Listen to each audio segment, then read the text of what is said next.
परत म्हणू काय नको ना.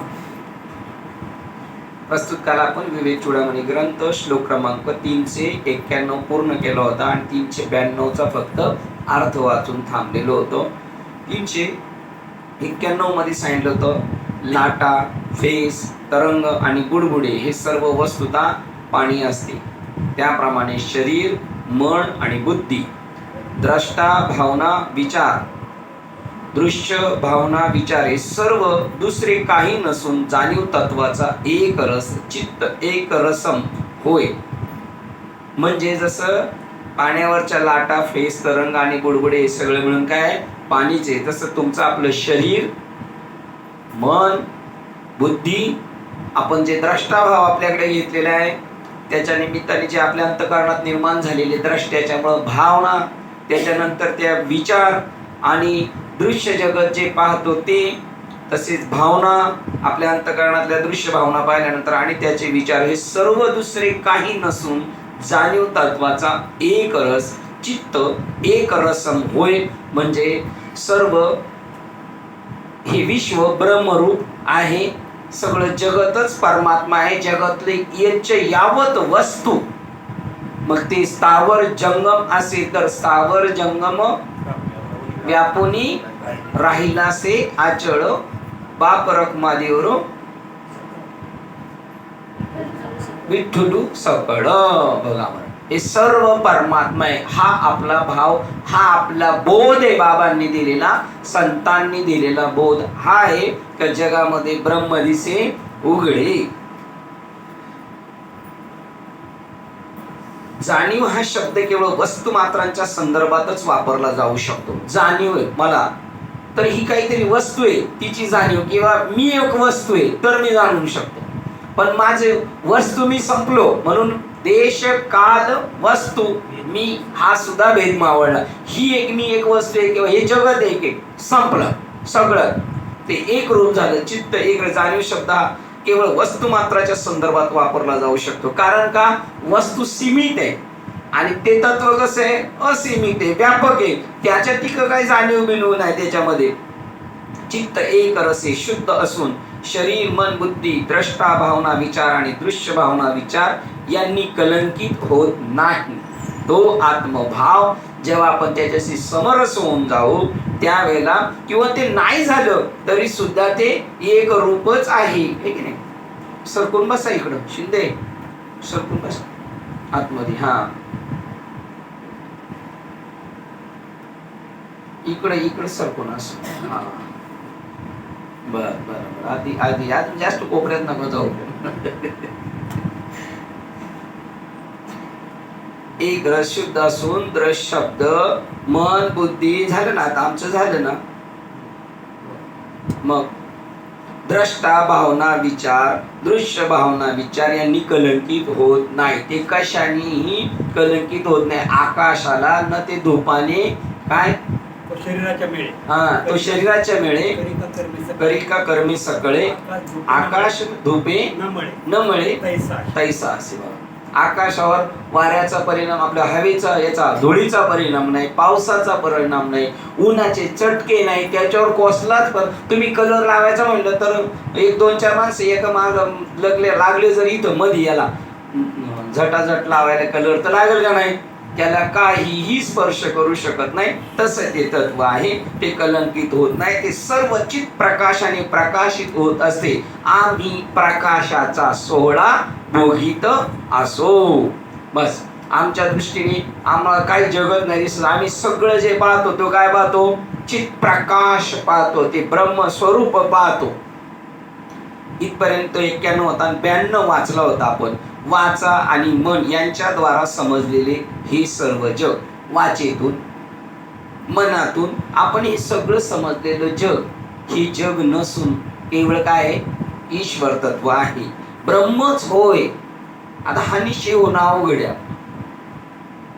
प्रकृतीच्या हद्दीच्या पलीकडे असलेले ते सीमित नाही. तुम्ही जे समजताना, तुम्ही जेव्हा प्रकृती असताना तेव्हा तुम्ही समोरच्याला काय समजता, प्रकृती समजता. हा धर्मराजाचा दृष्टांत आहे.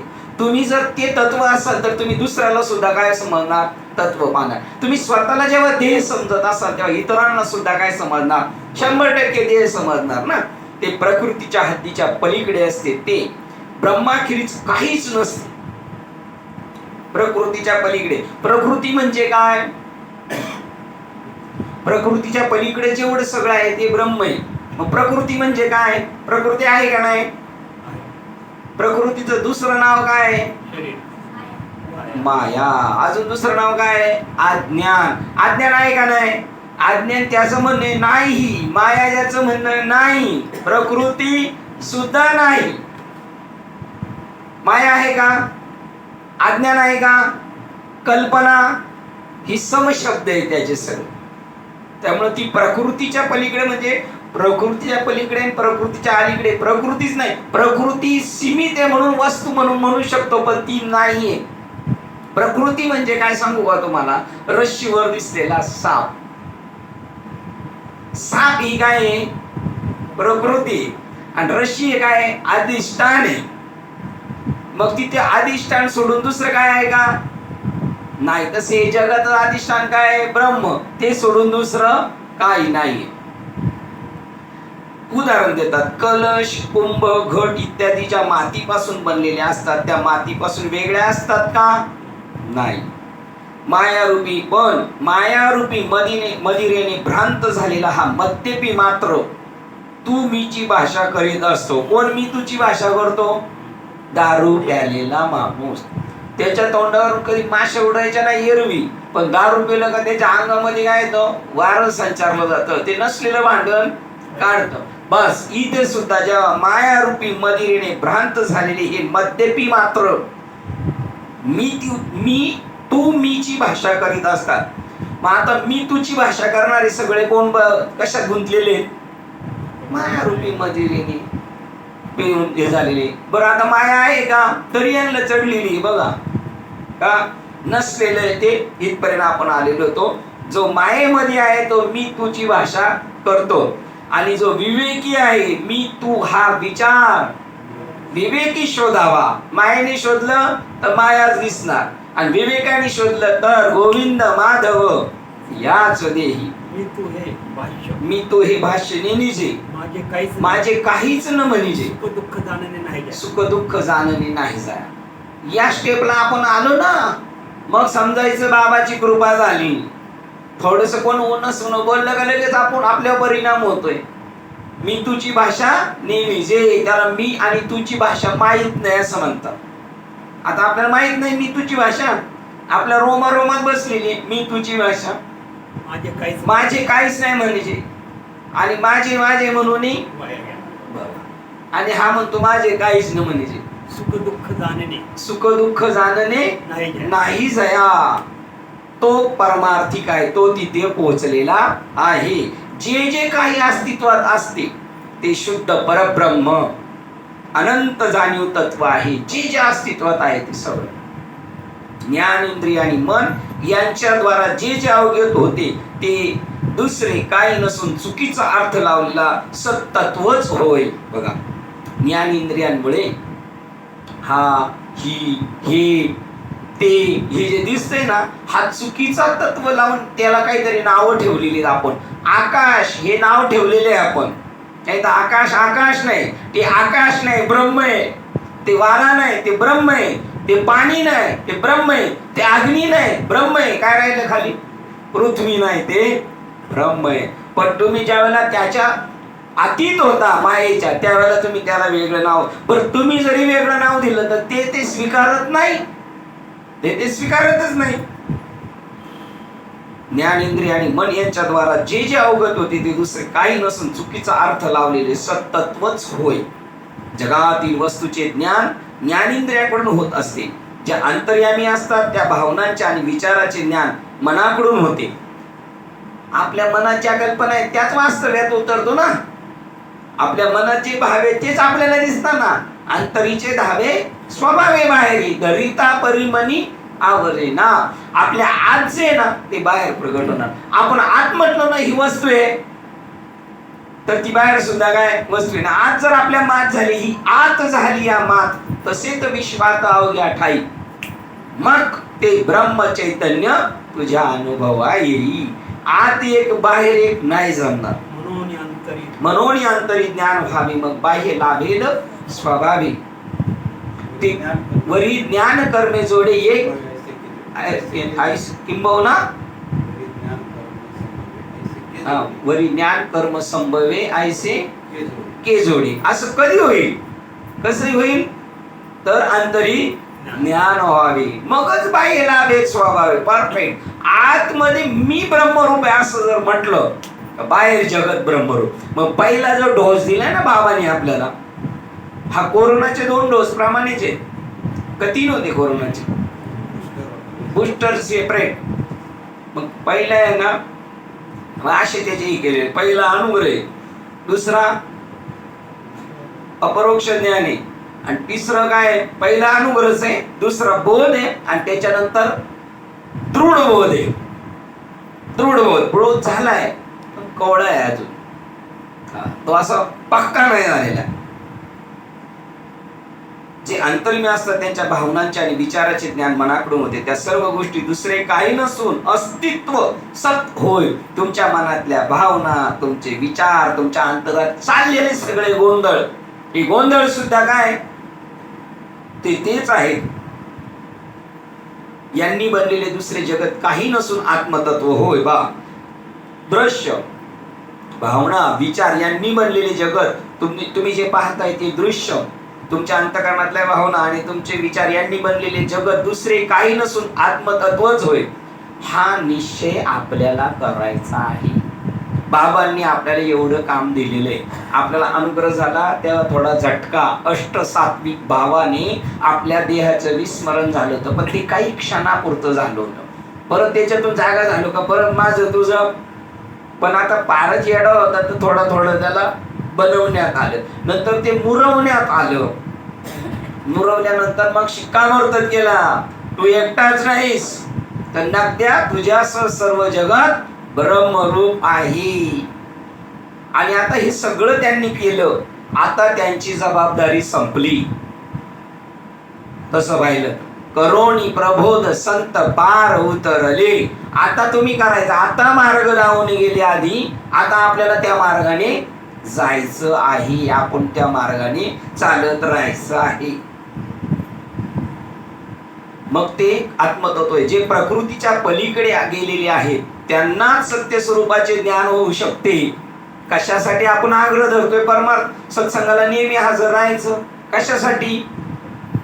कारण जेवढे प्रेझेंट राहणार, जेवढे आपले LIC चे मेंबर होणार, तेवढं आपण फील्ड ऑफिसर झालं का आपल्या अकाउंटवर आपोआप ते काय होणार, त्याचं कमिशन जॉईंट होणार आहे, हे की नाही? जेवढे जास्त लोक येतील तेवढं आपल्याला कमिशन भेटणार आहे ना. हा बरोबर, कमिशन भेटणार आहे. तर म्हणून आपण आग्रह धरतो काय, सगळ्यांनी जास्तीत जास्त हजर राहायचं. बरोबर ना शिंदे साहेब? जे प्रकृतीच्या पलीकडे गेलेले आहेत, जो मनाशी चाडणं सांगे, प्रकृतीचे केले ने गे, श्रद्धेचे ने संभोगे, सुखिया झाला. तो प्रकृतीच्या पलीकडे गेलेले. आपण जरी सत्संगी आहोत, पण ज्यांचा सत्संग कमी आहे ना, त्यांना थोडा कच्चेपणा आहे. कच्चेपणा आहे म्हणजे त्यांना आडीत ठेवलेले, अजून त्यांना पिकायचंय थोडस. आणि जो जास्त जवळ येतो चाललेला आहे, पिकत चाललेलं आहे. जे प्रकृतीच्या पलीकडे गेलेले आहेत त्यांना सत्य स्वरूपाचे ज्ञान होऊ शकते.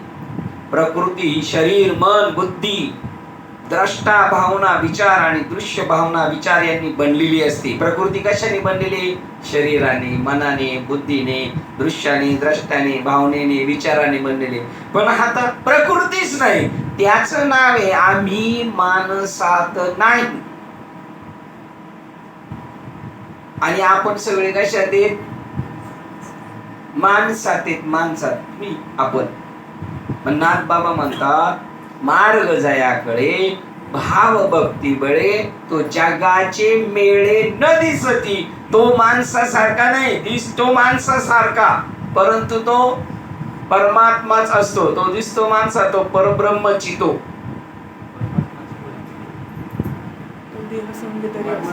ज्यांनी कर्मे आशेषे जाळले, ज्ञान अग्नीचे निमुखे जेने जाळले कर्मे आशेषे, तो परब्रह्मची मनुष्य वेखे ओळख तू. आता ह्याला ओळखायला सांगितले तर हा म्हणतो मला मी नीट ओळखू शकत नाही, तर तुला काय ओळखणार आहे की नाही. आणि हे जे प्रकृती, हे जे मूळ स्वरूप, हे प्रकृतीने यांनी बनलेले असते बघा. प्रकृती, शरीर, मन, बुद्धी, द्रष्टा, दृष्ण, भावना, विचार यांनी बनलेले असते. पण मूळ सत्य स्वरूप या सर्वांच्या पलीकडे असते. आणि शेवटी पृथक्करण केल्यास, जर त्याचा शोध केला, चला प्रकृतीचा जरी शोध केला तर शरीर, मन आणि शेवटी पृथक्करण केल्यास शरीर, मन, बुद्धी, द्रष्टा, भावना, विचार आणि दृश्य, भावना, विचार हे सुद्धा दुसरे काही नसून सत्य स्वरूपच होय. सगळं काय ब्रह्मरूप आहे. तुमचं शरीर ब्रह्मरूप आणि बाहेरच्याच जनावरांचं. म्हणून कुत्र्याला खंडोबा म्हटलेले, त्यांना नैवेद्य द्यायचं. गाईला काय म्हटलेले, लक्ष्मी म्हटलेले. त्यांना कचऱ्याला काय म्हटलेले, त्याला पण ईश्वर स्वरूप म्हणलेले. गोरखनाथ आहेत ते. हे सर्व त्याप्रमाणे म्हटलेले. अंतिम टप्प्यात आहेत आपण आता, अंतिम टप्प्यात आहे. मातीपासून तयार केलेल्या निरनिराळ्या वस्तू ह्या केवळ मातीच होत. कुंभाराच्या घरात कलश, घट व कुंभ हे जे काही दिसते ते सर्व मातीच होय. हे निश्चित वेगवेगळे दिसतात.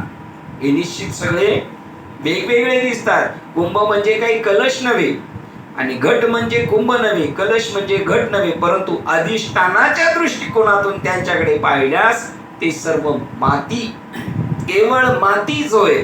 भ्रांत मानवच म्हणेल की ते वेगवेगळे आहेत. कोण म्हणेल वेगवेगळे? ज्याला भ्रम झालेला आहे तो म्हणेल वेगवेगळे. कलश नव्हे, घट म्हणजे केवळ कलश नव्हे, सर्व पाहिल्यास माती, केवळ मातीच होय. भ्रांत मानवच म्हणेल की ते वेगवेगळे आहेत, परंतु ते दुसरे काही नसून मातीच्याच निरनिराळ्या वस्तू होत असे विद्वान मानव म्हणेल. विद्वान मानव काय म्हणेल? ते मातीचे आहेत. वस्तू जरी वेगळ्या असल्या तरी मातीचे. आणि जो अडाणी माणूस आहे तो काय म्हणेल? भ्रांत झालेला, हे वेगवेगळे आहे. श्रुती म्हणते की ते बघा, आता सिद्धांत सांगतात. श्रुती म्हणते की, आता हा काय म्हणला? हा विद्वान माणूस काय म्हणला? सगळी काय म्हणला विद्वान माणूस? हा मातीचे. आता श्रुती काय म्हणते बघा, श्रुती म्हणते की ते सर्व दुसरे काही नसून ब्रह्माची अभिव्यक्ती होत. ही सगळे माणसं कोण आहे? ब्रह्माची अभिव्यक्ती आहे. झाड झुडप, जड, चेतन, अचेतन हे सगळं काय? ब्रह्माची अभिव्यक्ती आहे. तरीही आपण म्हणत असतो की मला तुझ्यावर वेगळे अस्तित्व आहे. कोण म्हणतो? अडाणी माणूस, अज्ञानी माणूस. ज्याला काही हे कळतच नाही तो काय म्हणणार? आम्ही तुमच्यापेक्षा वेगळे. बरोबर, अगदी परफेक्ट. कारण अजून काही शिल्लक आहे. तरी पण आपण म्हणत असतो की मला तुझ्याहून वेगळे अस्तित्व आहे. तू आणि मी वेगळा आहेस. कारण आता आपण माया मदिरा प्यालेलो असतो. कधी म्हणतो मी आणि तू दारू पेलेलो असतो, तेव्हा माया मदिरा आपण एकमेकांवर वेगळे आहे असे जे आपणात वाटत असते ते वासनांच्या मोहग्रस्त आभासामुळे. अजून आपल्यामध्ये काही आहेत इच्छा, आकांक्षा, वासना, त्यामुळे आपल्याला जगत दिसत असतं आणि आपण आणि आपल्या सापेक्ष असणारं जगत हे दिसत असतं. आणि ज्या वेळेला आपली पूर्ण माया संपली, माया नुरे, तेव्हा विश्व ब्रह्म होईल. तेव्हा कारण आपण आता माया प्यालेला असतो, माया मदिरा प्यालेला असतो. माया मदिरा या आपण एकमेकांवर वेगळे असे जे आपणास वाटत असते ते वासनांच्या मोहग्रस्त आभासामुळे आपणास जे वैविध्यपूर्ण जग दिसते ती आपणास एका नारायणाची सर्वत्र अनुभूती येत नाही. म्हणून जगामध्ये सगळं काय आहे? विष्णुमय जग, सर्व नारायणी. परंतु आपल्याला काय नारायण सगळे दिसत नाही? मदिरा आहे, आपण पेलेलो मायारूपी मदिरा. जेव्हा हिरव्या काचेतून पाहतो तेव्हा मला सर्व काही हिरवे दिसते. डे नाईट गॉगल आहे की नाही? दिवसा सुद्धा काय दिसतो? आभाळ आल्यासारखं दिसतं की नाही? तसं आहे. म्हणून जेव्हा हिरव्या काचेतून पाहतो तेव्हा मला सर्व काही हिरवे दिसते. वस्तुतः तेथे हिरवेपणा नसतोच. जेव्हा एखादा आपल्या मन बुद्धी उपकरणातून पाहतो तेव्हा त्याला वैविध्यपूर्ण जग दिसते. कशातून पाहतो? मन या उपाधीतून पाहतो, बुद्धी या उपाधीतून पाहतो, तेव्हा वेगळे दिसते. नारायण तत्वात वैविध्य असं काही नसतेच. त्या ईश्वर तत्वात, नारायण तत्वात जगात दुसरं काही नाही. ब्रह्मा सोडून दुसरं काही नाही. श्लोक क्रमांक 393 वाचतो. तेथे दुसरे काही नसते असे म्हणताना, सर्व मिथ्या अध्यासाचे निवारण करताना श्रुती अनेक विधेय पदांनी द्वैत्य रहित्य सांगते. द्वैत आहे नाही, द्वैत नाहीच असे श्रुती अनेक दृष्टांत सिद्धांत देऊन सांगते. आणि हे दिसत असलं तरी सर्व मिथ्या अध्यासाचे निवारण करताना, तुम्ही जर म्हणा वेगळं नाही तर वेगळं दिसतं ना. माती, मडका, रांजण वेगळं भिंती दिसतात, पण ते मिथ्यत्व आहे. म्हणजे ते कायम स्वरूपी टिकणार नाही. आता जरी दिसतं तर त्याचं ते कायम स्वरूपीचं स्वरूप नाही, ते त्याचं शाश्वत स्वरूप नाही, ते बदलणार आहे.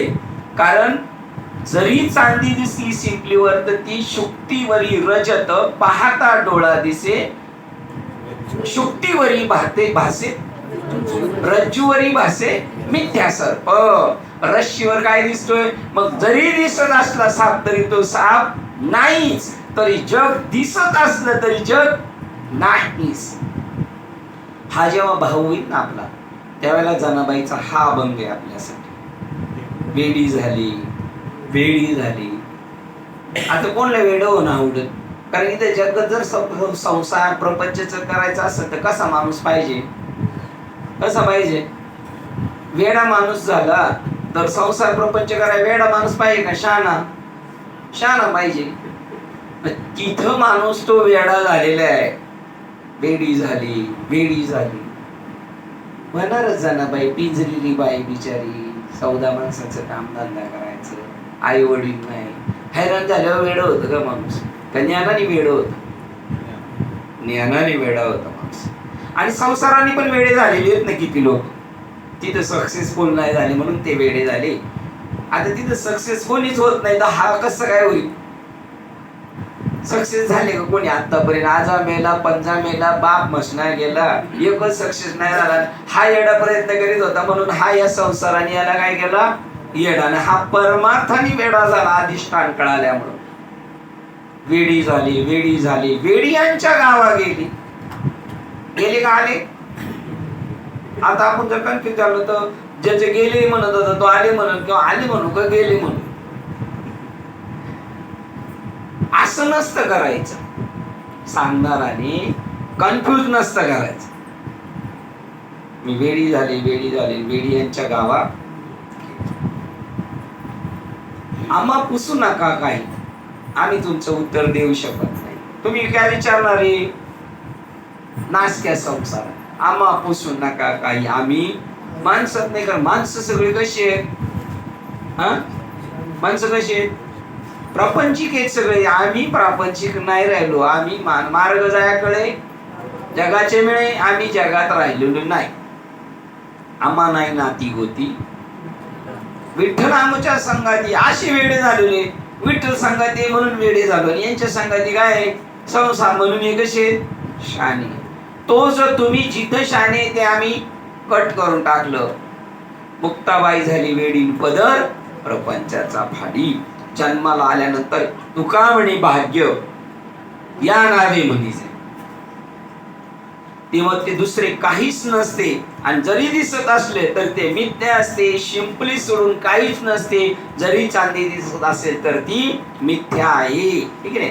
जे काही वर सांगितले गेले ते शंकराचार्यांचे स्वतःचे मत नव्हे, ते सिद्ध करण्याकरता शंकराचार्य हा श्लोक संबंधित उपनिषदातून उद्भूत करतात.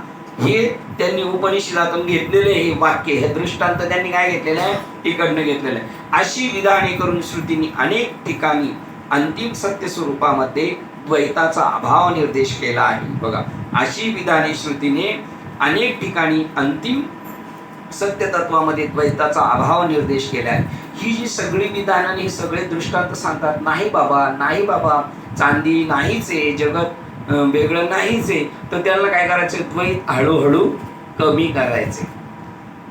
द्वैताचा दुकाळू पाही, साम्याचे सुयाने होय, जया ज्ञानाची सोय ऐसे करी. बरोबर ना?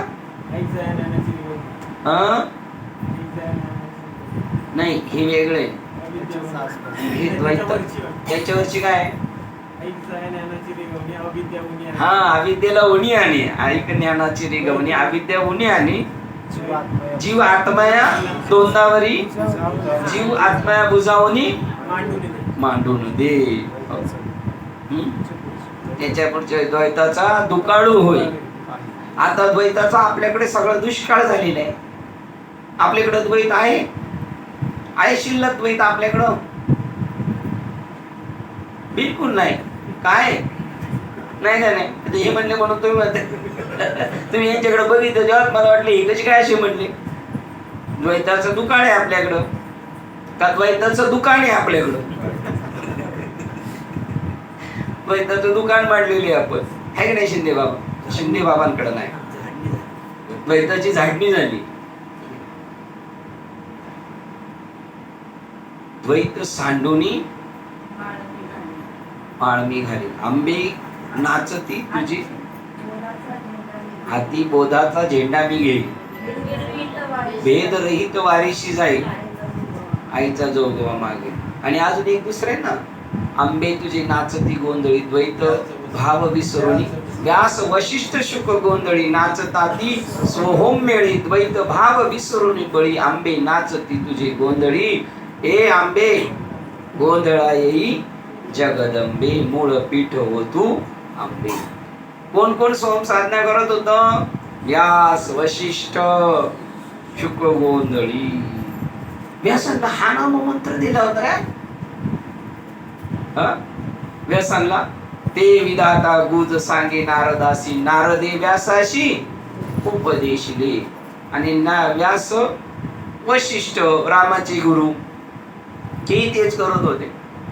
बापरे. आणि तुकाराम महाराज पण तेच म्हणत होते, ऊर्ध्व मुखे आळविला सोम शब्दाचा नाद. हे सुद्धा तेच करत होते. आणि त्याच्यानेच द्वैत जाऊ शकत. व्यास वशिष्ठ शुक गोंधळी, नाचताती सोहम मेळी, द्वैत भाव विसरोनी बळी. त्या द्वैताचा बळी देऊन टाकला त्या आंबे. नाचती गोंधळी आंबे तुझी गोंधळी, आहे की नाही? तिथपर्यंत आपल्याला त्यांनी नेलं. ते म्हणले पा द्वैत घालवते, ब्रह्म द्वैताचा दुकाळू पाही, साम्याचे सुयाने होय, असं होत. जया ज्ञानाची सोय ऐसी करी. ज्ञान घेतले ना आपण, मग त्याचा परिणाम हा आहे. ब्रह्म हेच केवळ सत्य स्वरूप होय असे दृढ कथन करण्यासारखे हे आहे. शरीर मन बुद्धी उपकरणामुळेच आपण दृश्य भावना विचार जगत प्रलंबित केलेले असते. आपण जेव्हा शरीराकडे पाहतो ना, तेव्हा इकडून तिकडे पाहतो, तेव्हा मग जगत मी हे आणि ते असं होतं. दृश्य भावना विचार हे सत्य स्वरूपा सत्य तत्वासंबंधी केलेल्या त्या विपरीत कल्पना आपल्या मनातून दूर करण्याकरता, बघा, दृश्य भावना विचार ज्या सत्य तत्वासंबंधी केलेल्या त्या विपरीत कल्पना आहेत. काय दृश्य, ही काय जग आहे, हे दृश्य जे आहे ना, हे तुम्ही त्याची विपरीत कल्पना केली, ते जग नाही, ते ईश्वर तत्वच आहे. ते सत्य तत्वासंबंधी केलेल्या त्या विपरीत कल्पना आपल्या मनातून दूर करण्याकरता श्रुतीने या ठिकाणी दिलेल्या उदाहरणातील प्रमाणे अनेक क्रियापदांच्या व विधेय पदाचा वापर केलेला आहे. श्री शंकराचार्यांना असे म्हणावायचे आहे की गोचर होणाऱ्या वस्तू, मनाने केलेले संकल्प विकल्प आणि बुद्धीने केलेले विवेक हे सर्वत्र सर्व काळी अस्तित्वात असणाऱ्या सत्य स्वरूपावर केलेले अध्यास होत. रश्शीवर केलेला आरोप, रश्शीवर तुम्ही केलेली कल्पना कशाची? सापाची. तसं या ब्रह्मावर तुम्ही वस्तू रूपाने त्याच्यावर कल्पना केलेली. संकल्प विकल्प जरी आले तर तुम्हाला आले सापाचे संकल्प विकल्प, पण तुम्ही ते संकल्प विकल्प कशावर केलेले? रश्शीवर केलेले. हे सगळं जे तुमचा चाललेला आपला खेळ आहे तो त्याच्या संबंधाने चाललेले, बुद्धीने केलेले विवेक, हे सर्वत्र सर्व काळी अस्तित्वात असणाऱ्या सत्य स्वरूपावर केलेले अध्यास होत. हे अध्यास दूर करण्याकरता त्या मागील सत्य स्वरूपाचे रूप अनावृत्त व्हावे म्हणून श्रुती आपणासे अनंत सत्य तत्व नक्की कशाचे बनलेले आहे या संबंधाने निरनिराळे निर्देश देत आहेत. कशाचं आहे मूळ स्वरूप? मडका कशाचा मूळ स्वरूप आहे? मातीचा. अलंकार कशाचं मूळ स्वरूप आहे? सोनं. ही आपल्याला सांगते ज्या ठिकाणी आपणास काहीच पाहावयाचे नसते, काहीच ऐकायचे नसते, जेथे बुद्धीला विचार करण्यास काहीच असत नाही, ध्यान अवस्थेच्या त्या स्तब्ध क्षणी जेव्हा तो सुषुप्तीच्या जाणीवेच्या पातळीवर नसतो ना स्वप्न जाणीवेच्या, तर तेव्हा त्यास फक्त अतींद्रिय अवस्थेची जाणीव होत असते. ती अनंतत्वाची दिव्य अवस्थेची अनुभूती होय. ज्या वेळेला आपलं मन एकदम निर्विकल्प होऊन जातं, जेथे बुद्धीचा विचार करण्यास काहीच असत नाही, दिसतच नाही काय त्याला, त्या ध्यान अवस्थेच्या त्या स्तब्ध क्षणी, ध्यान अवस्था म्हणजे झोपल्यासारखाच दिसेल, सुषुप्ती सारखाच दिसेल, गाढ काहीच नाही. पण त्यावेळेला तो तसा नसतो, त्या सुषुप्तीत नसतो किंवा जाणीवेच्या पातळीवर नसतो मी कोणतरी आहे, आणि त्यांना स्वप्न जाणीवेच्या पातळीवर पण नसतो तो, तर तेव्हा त्या अतींद्रिय अवस्थेची जाणीव होते.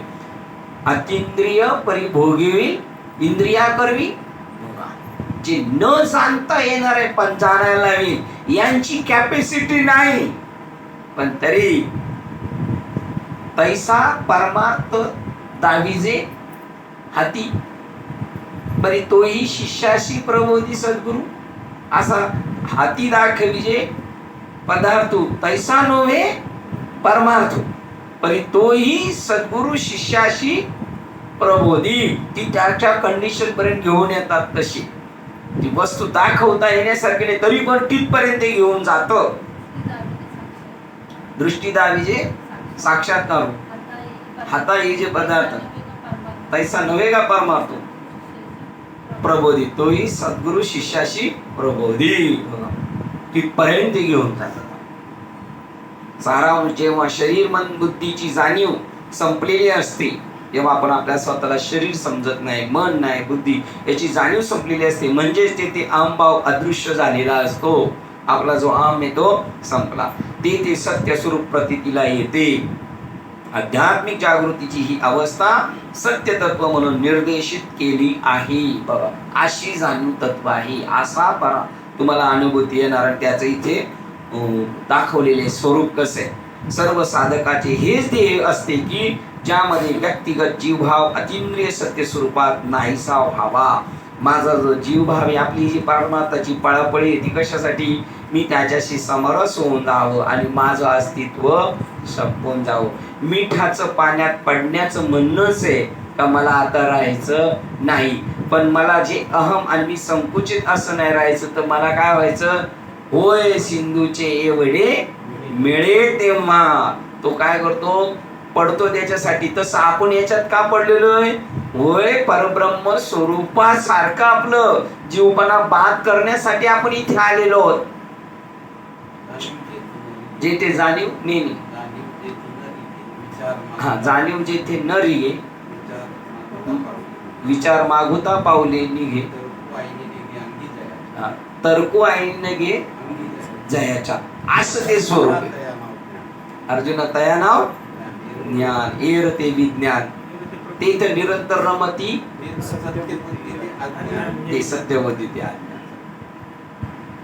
तिथं रमलेले आपण, तिथं हे काहीच चालत नाही. तर्क वगैरे वगैरे सगळे आले, तर्काची तिठी गेली, जिथं प्रवृत्ती पांगोळी झाली, तर्काची तिठी गेली, इंद्रिय विसरली, विषय संगो, ते ज्ञान पैगा बरवी. ते तर मनाचे मनपण गेले, बोलाचे बोलपण गेले, जया माझी सापडे ने दिसे, ते ज्ञान पैगा. आम्हाला काही कळत नाही, सगळं कळत. जित वैराग्याचा पांगू पिटे, विवेकाचा सोसू तुटे, जेत न पाहता सहज भेटे, आपण पै, ते ज्ञान पैगा बरवे. हे प्राप्त करण्यासाठी, ते ज्ञान पैगासाठी ते हिमालयात जाऊन बसलेले. साधा वया परमात्म सुख निधान, साधा वया योगीजन.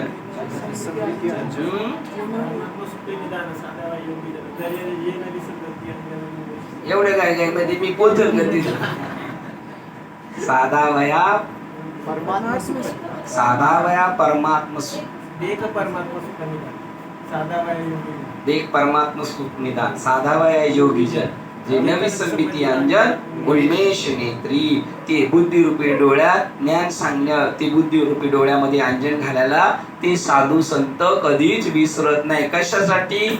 परमात्मा सुख निदान प्राप्त करण्यासाठी ज्ञान अंजन घालायला कधीच राहत नाही, विसरत नाही. श्लोक क्रमांक 394. आपल्यातील परब्रह्म हे आकाशाप्रमाणे निष्कलंक आणि परिपूर्ण असून असीम, गतिहीन आणि अविकारी असते. बघा, आपल्यातील परब्रह्म आकाशाप्रमाणे, आपण कसे आहोत? आकाशाला काही टच होत नाही, तसं आपण आहोत. निष्कलंक, परिपूर्ण, अपूर्ण नाही. असीम, सीमित नाही, व्यापक, त्याचं मोजता येत नाही एवढं स्वरूप आहे त्याचं. गतिहीन, त्याला गती नाही. गती असायला ते कुठं जाणार? ते सगळीकडेच आहे ना. आणि अविकारी असते, त्याला आतील बाजू नसते न बाहेरची. ते अनन्य आणि अद्वय असते, त्यामुळे दुसरे काही जाणण्यासारखी आहे काय? आता त्याला जाणलं, दुसरं काय जाणण्यासारखं आहे? आणि एक त्याला नाही जाणलं, बाकीचं जरी सगळं जाणलं तर काहीच जाणलं नाही. यानंतर दोहोपेक्षा जास्त श्लोकामध्ये आपणास साधना पद्धती सांगतात की ज्याच्यामुळे मनास दिव्य शांततेचा अनुभव आणता येते आणि जेव्हा उच्चतम तत्व प्राप्त होते, अशा शक्यतेचे केवळ सौद्धांतिक स्पष्टीकरण देणे ही एक कल्पनारम्य गोष्ट ठरणार आहे. आचार्यांना अशा स्वप्नरंजनास उसंत नव्हती, म्हणून श्रुतीमध्ये सर्वत्र सत्य तत्वासंबंधीची अशी गूढ आणि सूक्ष्म विधाने केल्यानंतर ज्या साधना मार्गाने अशा उच्च अवस्थेला अनुभव घेता येईल, अशी साधना कशी करावायची या संबंधी सविस्तर मार्गदर्शन आचार्य बहुधा देत असत. त्यांना असं कल्पनारम्य काही असं काय म्हणतात त्याला, साज देऊन काही सांगायचं नाही. त्यांना डायरेक्ट झट मंगनी पटबिया, हा सूर्य हा जयेंद्र. त्यांना एक तत्व दृढ करायचं म्हणून त्यांना जास्त पल्ल्याळला सांगायचं नाही. म्हणून आचार्य काय करतात? डायरेक्ट मार्गदर्शन करतात. या ठिकाणी सुद्धा सत्य तत्वासंबंधी या आधीच्या श्लोकात जे निर्देशन केले आहे ते मानवी बुद्धीस अतिशय अनाकलनीय आहे. बघा, आता जरी सगळं सांगितलं की मन, बुद्धी वगैरे सगळं ईश्वर स्वरूप आहे आणि त्याच्यापेक्षा दुसरं काही वेगळं नाही, असं जरी सांगितलं तरी ते आपल्याला मानवी बुद्धीला काय अनअकलनीय आहे. म्हणून शांत चित्त झाले मन, म्हणून शांत चित्त झालेले मन ध्यानाच्या द्वारा ही महान अवस्था ज्या योगी अनुभवू शकेल अशा निश्चित स्वरूपाच्या साधना श्री शंकराचार्य सांगण्याचा प्रयत्न करीत आहे.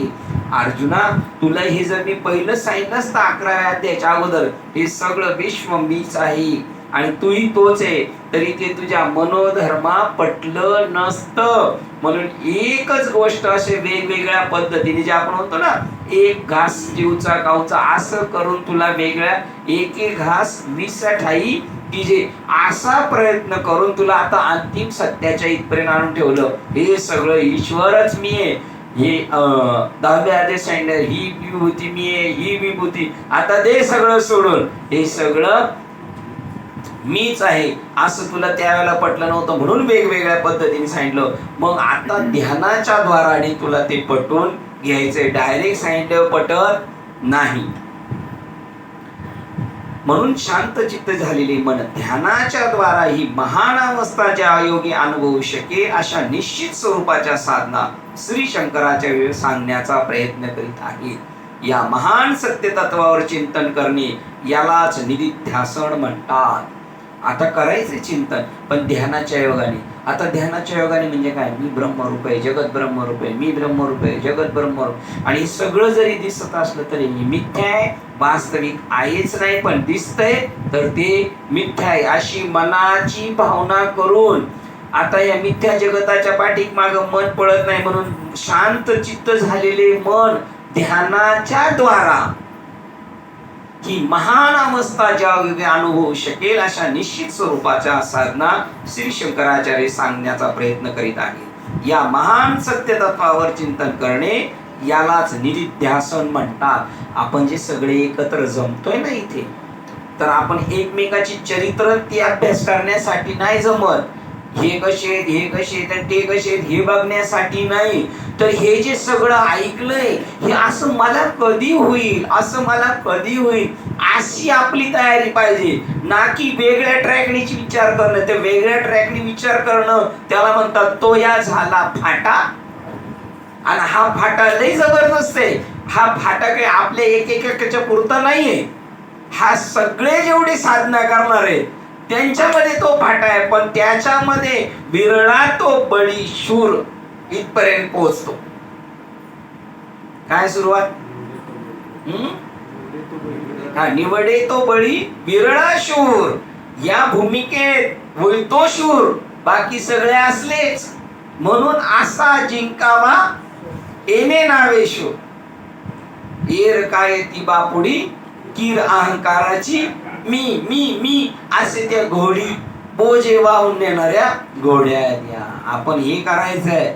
आता चान्स नाही. अगदी शेवटला आलेलो आहे आपण, अगदी पॉइंटला आहे. आणि इथून जर घसरलो तर संपलो. आता काही झालं तर मी ब्रह्मरूप आहे, माझ्या सगळं जगत ब्रह्मरूप आहे.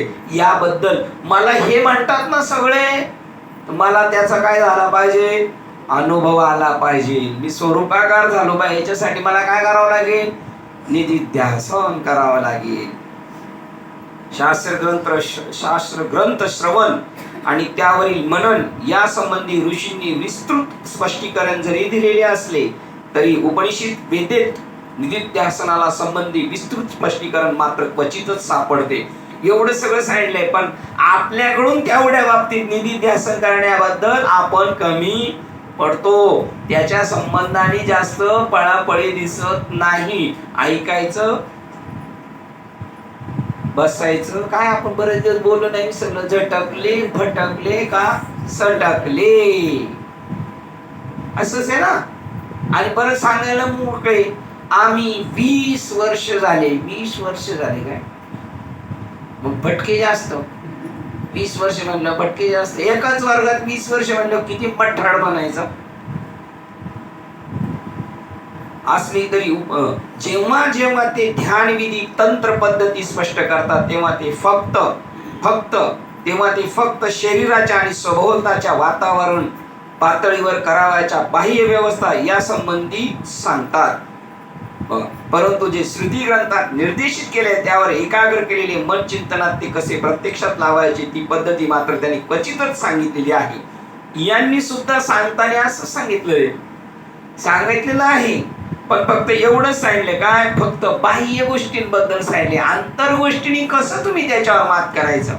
जेव्हा जेव्हा ध्यान विधी तंत्र पद्धती स्पष्ट करतात तेव्हा ते फक्त शरीराच्या आणि स्वभावतालच्या वातावरण पातळीवर करावयाच्या बाह्य व्यवस्थी संबंधित सांगतात. कसं बसायचं, कसं श्वास घ्यायचा, कसं काय करायचं.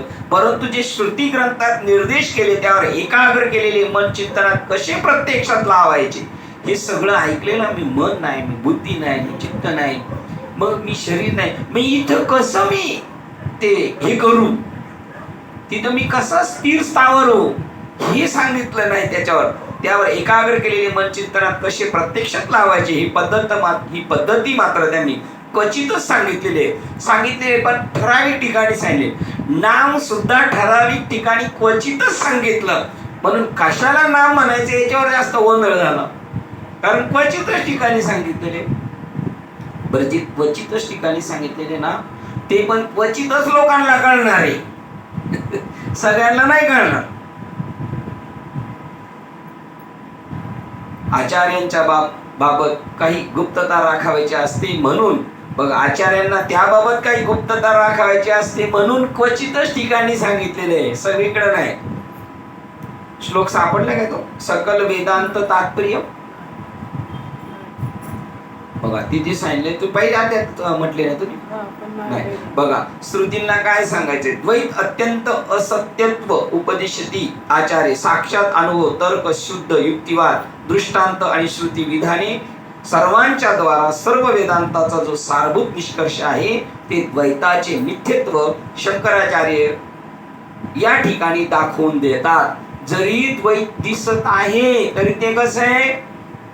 मिथ्या आहे. बघा सगळं सारभूत वेदाचं आहे का तुमचं द्वैत गेलं पाहिजे. रांजण, सुगडी, मडके, भिंती हे जरी द्वैत असलं तर हे मिथ्या आहे. आणि त्याचं ओरिजिनल काय स्वरूप आहे? हे घालवण्यासाठी का जगत ब्रह्मरूप आहे हे पटवून देण्यासाठी सगळ्यांचा आटापिटा, अख्ख्या वेदाचा सर्व शास्त्रांचा आटापिटा हाच आहे. वेदशास्त्र प्रमाण श्रुतीचे वचन एक नारायण सारज. सगळ्या वेदशास्त्रांचं हेच म्हणणं. गुप्तता बघा त्यांनी ती प्रत्यक्षात लावायची पद्धती मात्र क्वचितच सांगितलेली आहे. आचार्यांना त्याबाबत काही गुप्तता राखायची असते म्हणून तसे असते असे नव्हे, तर ध्यान आसनावर बसले असताना मानसिक आणि बौद्धिक पातळीवर नक्की काय करायचे हे समजून सांगणे जवळजवळ अशक्य असते. त्यांना गुप्तता पण नव्हती ठेवायची, पण तिथपर्यंत त्याला कसं समजून सांगायचं, त्याच्या गळी कसं उतरायचं असाच प्रश्न आहे. कैसे बोटाने दाखव तुला अनुभव घे गुरुच्या, नको सोडू देठीच्या मुळा. जो मूळ देठ आहे ब्रह्म स्वरूप त्याला सोडू नको. सोडी तो अंजुळी आपल्या फुलारे. हे जे वर दिसते याला तू ड्रॉप कर, पण मुळाला ड्रॉप करू नको आणि त्याच्यावर तू आरूढ राहा. हे सांगणं फार अवघड आहे. हे सांगून सुद्धा समजणं अवघड आहे आणि सांगणं सुद्धा अवघड आहे, सांगून समजणं अवघड आहे. तर ते ऑटोमॅटिक भगवंतानेच आपल्याला तसं नेलं पाहिजे. बौद्धिक पातळीवर नक्की काय करायचे समजून सांगणे जवळजवळ अशक्य असते. ते आत्यंतिकपणे आत्मनिष्ठ स्वरूपाचे असते.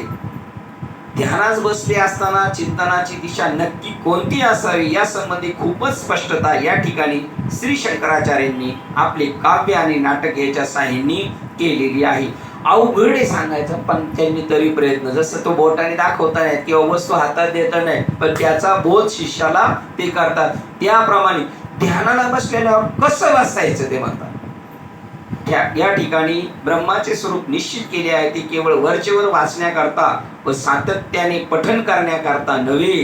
जे ब्रह्मस्वरूपाचे वर्णन केलेलं आहे ते नेहमी केवळ वरच्यावर वाचण्यासाठी किंवा आपण ऐकण्यासाठी नव्हे, तर आपले मन त्या अनुभूतीपर्यंत उन्नत करण्याकरता, अनुभूतीसाठी हे सगळं आहे. आणि काल आपण म्हणतो ना, ब्रह्म विष्णू मी आहे, ब्रह्म मी आहे, विष्णू मी आहे, शंकर भगवान मी आहे, देव मी आहे, इंद्र मी आहे, वरुण मी आहे. तर जे ब्रह्म म्हटलं होतं तो ब्रह्मदेव मी आहे. ते ब्रह्म हा शब्द तिथं काय म्हणायचं त्यांना? सृष्टी उत्पत्ता करता ब्रह्मदेव मी आहे, पालन करणारा विष्णू मी आहे, विनाश करणारे भगवान शंकर मी आहे, पाऊस पाडणारा इंद्र वरुण मी आहे. तसं सगळं जग मीच नटलेलो आहे. हे जे सगळं आपण ऐकतोय आणि जे वाचतोय हे सगळं कशासाठी? त्या स्पॉटला आपल्याला पोहोचायचंय म्हणून, त्याची अनुभूती घ्यायची म्हणून. हे महान सत्य स्वरूप. आता कसं आपल्याला ध्यानाला बसल्यानंतर आपली भावना काय पाहिजे? ध्यानाला बसताना आपली भावना काय पाहिजे? हे महान सत्य स्वरूप आकाशाप्रमाणे मन आणि विक्षेप यापासून मुक्त असते. असा मी आहे असं बसणाराला वाटलं पाहिजे. जसं जे जे भेटते बुद्धे ते मानिजे, तसं आता सध्या तू मानिजे आणि मग तू जसा पुढे जाशील तसा होईजे. हे महान सत्य स्वरूप आकाशाप्रमाणे मन आणि विक्षेप यापासून मुक्त असते. मनातल्या मनात तुम्ही कल्पना करा की ज्या ठिकाणी तुम्हाला सीमित करण्यास काहीच नसल्यामुळे, बघा या जगामध्ये तुम्हाला असं सीमित करणार नाही, कारण तुम्ही कसे गगनाचे प्रावरण. तो ईश्वर असा आहे आणि तो मी तसा आहे. गगनाचे प्रावरण, आकाशाचं पांघरून. आणि तुकाराम महाराज कुठपर्यंत? आकाश आहे. आणि त्यांचे नाथ बाबा थोडेसे अजून पवन 100% पवनच बरोबर आहे. एक एक तत्व मागे मागे चालले, व्यापक तत्वाकडे चालले. आणि तसे पाहिले तर दोघे एकाच जाग्यावर आहेत. पै गगन जेवढे जैसे, पै गगन जेवढे जैसे पवनही गगनी तेवढाच असे. आता नाथ बाबा आणि तुकाराम महाराज तेवढेच असे. फक्त तुम्हाला आपल्याला कळायला म्हणून थोडे थोडे सहज हलविल्या वेगळा दिसे. एरवी गगन तोची तो, हा झाला दृष्टांत. आणि सिद्धांत तैसे भूत जात माझे ठाई. तू कल्पना करशील तर तुला आभास होई जे काही, आणि जर तू निर्विकल्प होई तर तेथे मीच मी आघवे. काय माझे विस्तारलेपणाचे नावे हे जगच नव्हे आगवे. जैसे दूध मुराले स्वाभाविक तरी तेची दही. हे माझं विस्तारलेले स्वरूप आहे. आणि जर तू म्हणशील एवढं कसं काय विस्तारलं, ते तुम्ही तर दिसत नाही, तुम्ही तसे आहेत. हो, का बीजची झाले तरू अथवा भांगाराचा अलंकारू, तैसा मज एकाचा हे विस्तारू ते हे जग. आमचा प्रकृती पलीकडील भाव आणि आमचा प्रकृतीच्या अलीकडील भाव. नाही समजलं तुम्हाला? काय आमचा प्रकृती पलीकडील भाव, ही जी तुमची प्रकृती याच्या पलीकडे तुमचा भाव पाहिजे. पण आमचा माझेरी अनुसंधाने देख संकल्प जाळणे निशेष मध्याची चोख याची नावे. ऐसा तिला उशी तू माझ्या स्वरूपा पावशी. हे अंतकरणीचे हुज तुझ पाशी बोली जाते. अर्जुन म्हणे इथं अंतकरणीची गुंज तुम्हाला असं कोपऱ्यात घेऊन बोलीची. बोला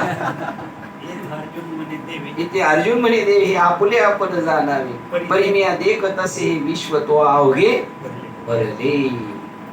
बघा आता अर्जुन देवाची फिरकी होतो. इथं अर्जुन म्हणे देवी हे आपुले आपण जाणावे, परी मी देखत असे हे विश्व अवघे भरले. आता तू बोलतोय ते तुझं तुला माहिती आहे, पण मला तर सगळे जग विश्वास हे असे अर्जुन म्हणे देवी. असं आपण नाही कधी म्हणे. हे असो आणि काही मज वाचोनी काही नाही. जैसी सभाह्य जळ डोही बुडालिया घटा, तैसा तो मज भीतरी. बघा घट पाण्यात बुडालाय तर आता घटाच्या आत आणि बाहेर सगळं पाणीच आहे. तैसा तो मज भीतरी. बघा पाणीच्या आत मडका आणि मडक्याच्या आत मी. तैसा मी तैसा तो मज भीतरी. मी तयाचे आत बाहेरी. हे सांगितले बोला जाय पण तैसा नव्हे. तसं सांगण्याजोगं नाही पण सांगितलंय. आणि याचे हाय दृष्टांत तिथं लागू पडून नाही, त्याच्याही तसं आहे. पण तू तिथपर्यंत जावं म्हणून तुला तिथपर्यंत नाही. काय सुवर्णाचे मणी केले ते सोनियाचे सुती ओविले. तैसे आत बाहेर घ्या तैसे म्या जग धरिले सबाई अंतरी. तैसे अव्यक्तपण थिजले. विश्वाकारे होती झाली. ते विश्वाकारे होती झाली. ते अमूर्त मूर्ती मी या धरले त्रैलोक्य झाली. हे अमूर्त मूर्ती मी धरिले त्रैलोकी आहे. बघा ते ठोक घट्ट होतं ना, आता ते काय झाले, पातळ झालेले. क्या बात है शिंदे, आप कुछ बोलेंगे कि नहीं? बाबा आपका दिमाग ठीक नहीं है, सब बोल रहा है वो मैं ही बोल रहा हूँ. ठीक है? अब्दी अपार स्वरूप. अवघी अपार अब्दी सागर. अब्दी अपार. अब्धी अपार अब्धी अपार स्वरूप. स्वरूप मम लहरी विष्णू महेश. लहरी विष्णू महेश विधी विधी विधी विधी रवी रवी चंदा चंदा वरुण वरुण गणपती नम यम यम शक्ती धनीश गणेश. शक्ती धनीश गणेश. धनी धनीश धनीश गणेश. गणेश गणेश ही अवघी स्वरूप माझे विचार सागर. क्या बात, क्या पांडू दादा, आवाज तो आज खाली सुनने गए बाबा. हं?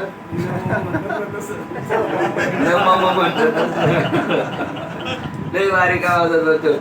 बरोबर आहे, हे त्यांनाच माहिती आहे. पूजेला बसलो ब्राह्मण काय म्हणतोय आपल्याला कळतच नाही. आपण आपलं उगत पाणी सोडा, तो पाणी म्हणला आपण तांदूळ सोडायचं. इतकं काय काय बोलतो, काय बोलतो हे बी कळत नाही. ही कधी कळणार? जेव्हा पूजेला बसणार तेव्हा बसणार, तेव्हा कळणार. तूप थिजले का घृण थिजले का विगुरले. परिघृणपणासी नाही तैसे अमूर्तची मूर्त झाले. परी अमृतची अमूर्त ते मूर्त स्वरूपाला आलं तरी सुद्धा ते अमूर्तच आहे, म्हणजे मरणारे नाही. भागवत ना चतुर्श्लोकी भागवत भागवत हा वस्तू एकलेची आपण प्रकृती पुरुष काळ रूप जाण अखंडत्व दाविता पूर्ण तो मी श्रीकृष्ण परमात्मा. शिलाताई हडवेच्या पाया पडा. काय पांडू दादा कशी झाली? बेलपुरी ओली वेळ चुकी वेळ तिखा मिठा सब आहे. परत एकदा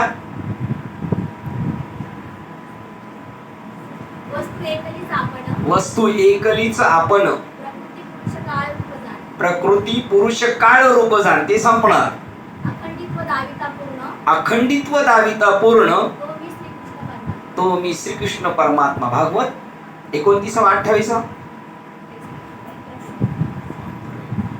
28 अध्याय भागवत मधलं सगळ्यांनी वाचायचं बरं का.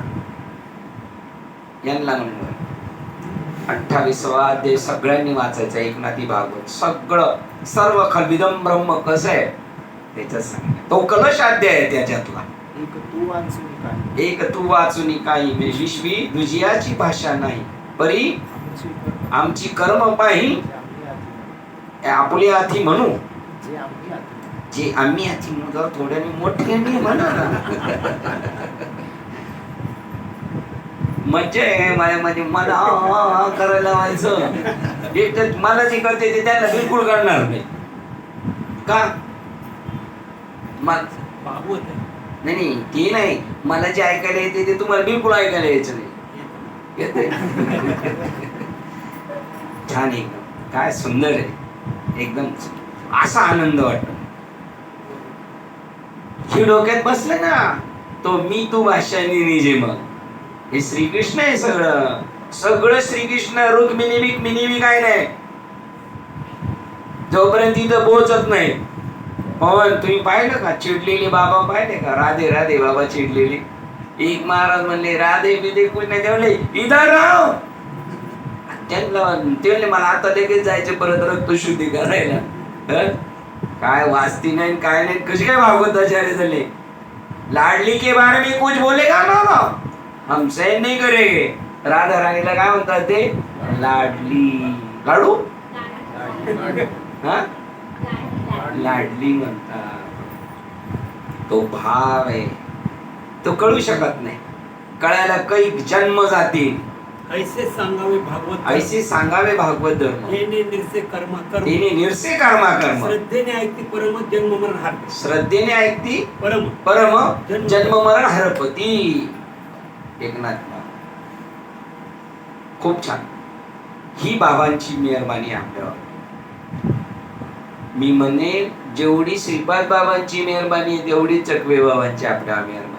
आणि तेवढेच बाबांचे जेवढे खंदे फलंदाज आहेत त्यांची आपल्याला नाद लावला की नाही. नाद खुळा आता आपला आहे का घरी लक्ष आहे का नाही. आपल्याला नाद लावला बघा. आईला तर किती वर्ष झालंय नाद लागलं. बाबांपासून मोहन आनंद स्वामी, कोंडाजी बाबा, भगवानगडचे बाबा, शास्त्री बाबा.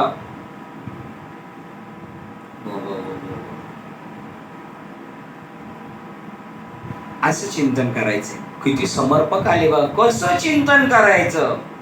हे महान सत्य स्वरूप आकाशाप्रमाणे मल विक्षेप यापासून मुक्त असते. मनातल्या मनात तुम्ही कल्पना करा की ज्या ठिकाणी तुम्हाला सीमित करण्यास काहीच नसल्यामुळे तुम्ही म्हणजे शुद्ध अवस्था आहात. काय तुम्हाला सीमित करू शकतो. आकाशाला कोण कोंडू शकतो. आहे का असं प्रमाण. वायूची गाठी कोण बांधू शकतो. नाही.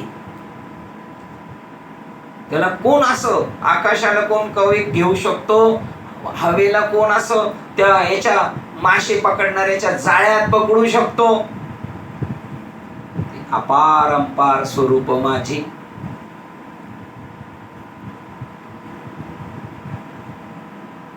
नको राहू दे. ते सीमित करण्यास काही नसल्यामुळे तुमची म्हणजे शुद्ध अवस्था आहात. अमर्याद. तुमच्या नाकातलं आकाश प्रकाश वायू तुमच्या पुरता काय जगभर. अमर्याद असीम. अनो रेणोनी थोकडा तुका आकाश आहे बडा. जे तर तुम्हाला उपादित करण्यास वस्तूच नाही. कोणती वस्तू तुम्हाला उपादित करू शकते. ते भक्ताईसे जाना जे देही उदास. ब्रह्म पाश सुद्धा तुम्ही पकडू शकत नाही. गेले आशा पाश निवारणी. ब्रह्मपाश सुद्धा तुम्हाला आपल्याला बांधू शकत नाही. जर साधूच्या या बोधावर आपण गेलो तर नाटकबाजी करून नाही जाता येत तिथं. अमर्याद असीम. जे ते तुम्हाला उपादित करण्यास वस्तूच नाही असे अनंत. त्या अनंताला असीमितला सीमित कोण करू शकतं. असं काय पाहिजे. त्याच्यापेक्षा वस्तू मोठी पाहिजे ना. किती मोठे ज्ञानेश्वर महाराज म्हणतात आपलं स्वरूप. आकाशाला जेव्हा लपंडाव खेळायचा आहे, चोर पोलीस खेळायचे आकाशाला, तेव्हा आकाश आपल्या स्वरूपाच्या ठिकाणी लपायला येतो. एवढे असीम आहात आपण. संकोचित नाही. व्यापक आहोत आपण. अमर्याद अनंत सत्य ज्ञाना अनंत असे आपण आहोत. अवकाश परिणामाने अनंत निष्क्रिय परिवर्तन रहित. आपल्यात परिवर्तन नाही होऊ शकत. कारण बीज भाजून केली लाही आम्हा जन्म मरण नाही. परिवर्तनाच्या पलीकडे नेलं. आता भाजलेल्या शेंगदाण्याचं परिवर्तन होणार नाही. लाहीचं परिवर्तन होणार नाही. तसं संतांचं कार्य आहे. संतांचं कार्य नुसत्या बिल्डिंगी बांधणं नाही. परिवर्तनाच्या अतीत करणं. आपल्याला अपरिवर्तनीय आहोत आपण. हे कळलं पाहिजे. मी मरणारा नाही. मी आजारी पडले मला भेटायला येणार नाही. तुम्हाला सोडवायला पण येणार आम्ही. अपरिवर्तनीय निर्विकार. सापेक्ष जगात जी परिवर्तन घडतात ती म्हणजे जन्म वृत्ती नाश आणि मृत्यू. ही परिवर्तने सुद्धा काळाच्या क्षेत्रातच घडू शकतात. आणि ते सुद्धा सीमित वस्तू मात्रातच. अनंत तत्वात परिवर्तन करावी शक्य नसते. आणि मी कसा आहे अनंत आहे. परिवर्तित नाहीये मी. असे चिंतनाच्या वेळेला आपली भूमिका पाहिजे. असे आहोत आपण. उठल्यावर म्हणतो मी 2 तास बसलो होतो आणि आहे तेवढाच आहे. शिवाय त्याला काही विकार आत तसेच बाहेर असू शकत नाही. त्याला कोणतीही अशी संकुचित नाही, संकुचित आहे, विकारहित आहे. विकार म्हणजे काय? संकुचित भूमिका. हे विकारलेले आहे, आता चिमटा झाले आणि याचं मूळ स्वरूप आहे ते विकाररहित आहे. चिमटा बिमटा त्याला नाव बी नाही, त्याला रूप बी नाही. शिवाय त्याला काही विकार आत तसेच बाहेर असू शकत नाही. आत आणि बाहेर या कल्पना केवळ देहाच्या संदर्भात असतात आणि तिथं तै देह भाव, तै शरीर भाव नासती. शरीर भाव नासल्यानंतर आत आणि बाहेरची कल्पना संपली. तै शरीर भाव काही नासती, जै परब्रह्म अनुभव होऊने जायचे तैच शरीर भाव नासती. आणि परब्रह्म अनुभव नाही तर शरीर भाव असती. इंद्रिय विषय विसरती, जै सोहम भाव प्रतीती प्रगट होय. जै सोहम भाव प्रतीती प्रगट होय तै शरीर भाव नासती. तै शरीर भाव नासती, जै परब्रह्म अनुभव होऊन जायचे. काय युक्ती आपल्याला दिली. आता फक्त आपल्याला ती युक्ती काय करायची? अंमलात आणायची. आणि अंमलात नसेल आणत तर कशाला?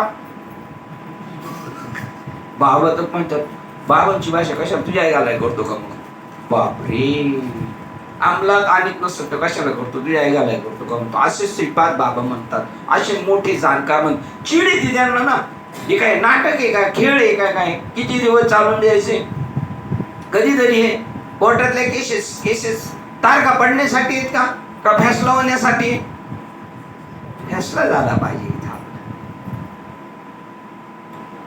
अनंत तत्व परिवर्तनी कदापि शक्य नसते. शिवाय त्याला काय देहाच्या, बघा आता आत आणि बाहेर कल्पना ही केवळ देहाच्या संदर्भातच असतात. जेव्हा आपण इंद्रियातीत होतो, बघा इंद्रियाच्या अतीत होतो, त्या ठिकाणी एकमेव अद्वैत सत्य स्वरूपाची अनुभूतीच असणार. शरीर भावना असल्यानंतर आपण ब्रह्मरूप, सगळं जगात ब्रह्मरूप असणार. त्यावेळेला मी तू वेगळेपणा काही असू शकणार, समरस होणार. सगळ्या मिळालेल्या गंगा यमुना सरस्वती 108 तीर्थ पळून पळून समुद्राला गेल्यानंतर मग परत आपण जर तिथे जाऊन बसलो, काय म्हणतात इंग्लिशमध्ये ॲनालिसिस म्हणतात, काय वेगळं करायचं, ॲनालिसिस. ते जर वेगळे वेगळे करायचं म्हटल्यानंतर याच्या सगळ्या 96 पिढ्या गेल्या जरी तिथं, तरी तो त्याला वेगळं वेगळं करू शकत नाही. कारण काय गेलं तर त्याच्या हातात काय येणार आहे? गंगा पकडायला गेलं हातात काय येणार आहे? समुद्रच, पाणीच. आणि तुम्ही तिला गंगा का म्हणत होते? उपाधी. म्हणून तुम्ही तिला गंगा म्हणत होते, यमुना म्हणत होते, सरस्वती म्हणत होते. अद्वैत स्वरूपाची अनुभूतीच असणार. वस्तू म्हणून ज्याचे निर्देशन करू अशा वस्तू शिवाय ते जगात असते. बघा, वस्तू म्हणून ज्याचे निर्देशन करू अशा वस्तू शिवाय ते जगात असते. ते जगातच असते, पण ती मी देहरूप वस्तू आहे असे नसते. त्याची अशीच अनुभूती असते, मी असीम आहे, मी अनंत आहे, मी अपरिवर्तनीय आहे. बरोबर ना? परिवर्तनीय नाही. शुद्ध बोध तत्वाची ती वस्तू रहित अवस्था असते. तो वस्तूत असून सुद्धा वस्तूत नाही. आकाश या बिल्डिंगच्या आतमध्ये असून सुद्धा ते आकाशात, ते बिल्डिंग मध्ये, जसं तू म्हणजे मी त्याच्यात आहे पण ते त्याच्यात नाही. काय दृष्टांत दिला? तूपच आहे सगळं. हे जरी वेगवेगळं दिसलं तरी पातळ असू नाही तर घट्ट असू, ती स्वयं स्पष्ट असते. ते परमब्रह्म होय. ते समजल्यावर रिझल्ट लागला काय? ते समजल्यावर आणखी काही समजून घ्यावायचे राहते काय? एवढं सगळं समजल्यावर काय समजून घ्यायचं शिल्लक राहिलं? आता पुसणे सांगणे दोन्ही नाही. जे समजायचं होतं ते समजलं. आता नेणीव आणि जाणीव काही नाही राहिली. ही नेणी जे आणि हे जाणलं असं सुद्धा शिल्लक राहत नाही. अधिक काय जाणीचे? चेहऱ्यावरी पाही दुःख स्वप्नाची ती डोही. आपण तयार ते काही काढू जायचे दैमी नेने आता जाणे बघा, ते सरले दयाचे दुःख स्वप्न झाला ज्ञातृ निया विहित विहीन चिदाकाश. आता तो पाण्यात बुडालाय असं स्वप्नात कळालं आणि बिछाण्यावर जागे झालं, त्यांनी परत स्वप्नातल्या बुडालेला काढायला जायचं, म्हणजे स्वतः परत पहिलं बुडून घ्यायचं. आणि दुसरं काय सांगितलं, हा मी स्वतःला नेणे काही आता जाणे. पहिलं जाणत नव्हतं ना आता जाणतोय, ही त्याचं काय राहिलं नाही. आता ज्ञाता ज्ञेय सगळं त्याच्या विरून गेलेलं आहे. आता अधिक काही जाणावे, अधिक काही जाणार येथे अधिक काही जाणावे, मागीला ते स्मरण काही मागीला ते स्मरावे. हे अर्जुना आगवे ही अर्जुना आगवे पारुषी. पारुषे. कसं आहे, आता सगळं काहीच राहिलं नाही. आता काही जाणायचं शिल्लक राहील आणि काय विसरल का काय असं काय शिल्लक राहिलं नाही. आता काही आठवायचं नाही, आठवं नाही नाठवं. इंद्रियांची असंगती इंद्रियाच्या संगती सुरू होईल पसरू होजी जी मती स्थिर होईल ती स्थिर होईल मग होती आत्मस्वरूपी. ऐशी आत्मगहन काय समाधी सुख केवळ समाधी सुख केवळ जे बुद्धी होईल जय बुद्धी होईल निश्चळ. ते पाविजे तू सकळ योग असते. ते पाहिजे तू सगळे योग स्थिती. अनुदादा तुम्ही पण पाठ करता काय तिकडे? तुमचे पाठ जास्त आहे का वहिनीचे पाठ जास्त आहे? अर्ध्यात ते ना अर्ध्यात वहिनीच्याच आहे बघा, असे सगळं श्रेय कोणला आहे? काय म्हणता शिंदे? अर्ध्यात पुढे ना अर्ध्यात आणि इकडून काय आवाज आला होता काय? नव्हता ना. इकडून काय आवाज नाही येत सध्या आहे का?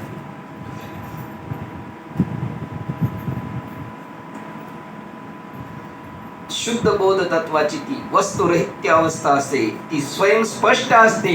हो, स्वामी विवेकानंद रामकृष्ण परमहंसांना विचारलं स्वामी विवेकानंदांनी, तुम्ही ते जाणलंय का? हो, मी जसं तुला स्पष्ट पाहतो तसं ती स्थिती मी स्पष्ट अनुभवतोय म्हटले. ती स्वयं स्पष्ट असते, ती परम ब्रह्म होय. हे समजल्यावर आणखी काही समजून घ्यावायचे राहते काय? हे त्या दिवशी त्या क्लिप मध्ये टाकलं होतं. ते म्हणले अजून तुमची पळापळी काय आहे बघ. जर सगळं जाणलं तर मग पळापळी थांबली. हा, वस्तूशी जाणू जाता वस्तूच होय तत्वता. मग जाणणी आणि जाणता कैसे उरे, कसं काय शिल्लक राहील? संपलं. जे नदी पळते पळते पळते समुद्राला भेटलं, तिची पळापळी थांबली पाहिजे ना. का पळाला अजून? नाही पण. श्लोक क्रमांक 395 इथे कल्पना दिली. जन्म म्हणजे उत्पत्ती, वाढ म्हणजे वृद्धी, क्षय म्हणजे नाश.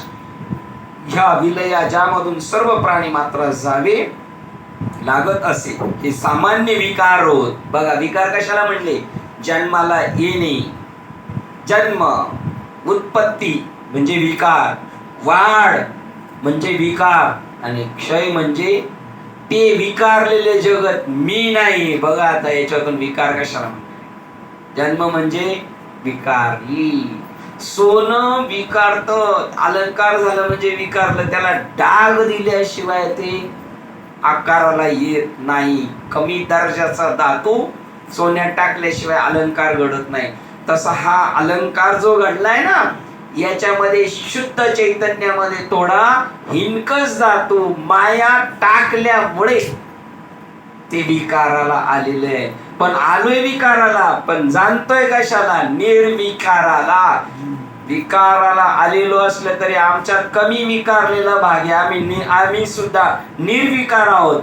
पण हा निर्विकाराचा आनंद घ्यायचा आहे. जाणण्याचा आनंद उपभोगण्यासाठी थोडासा विखुरलेला भाग घ्यायचा आहे.